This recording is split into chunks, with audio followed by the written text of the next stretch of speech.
Before you do anything, pray for it. Hi, Charles here. Good morning. It's Wednesday and good luck for the day. Let's pray bago umalis ng bahay, or pray before you do anything. Pray before you do anything.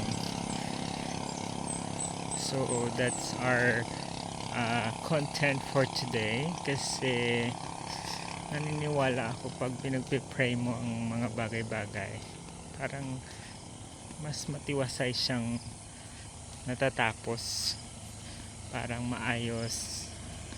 Kung hindi man yung desired result natin na gusto natin, parang maayos pa rin. Parang ganon. Nafe-feel nyo ba yung ganong feeling? So if may gagawin ka today, let's pray for it, ask for guidance. So ayun, ako every start of shift ko, yun lagi kong ginagawa, and I feel like tagumpay ako sa araw na yun pag ginawa ko yun. Maraming magandang nangyayari.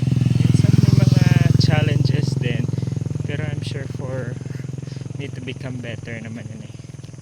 So I guess yun lang. Whatever you do, pray for it bago mo siya gawin, and God will guide you na magtagumpay yan, or will give you something.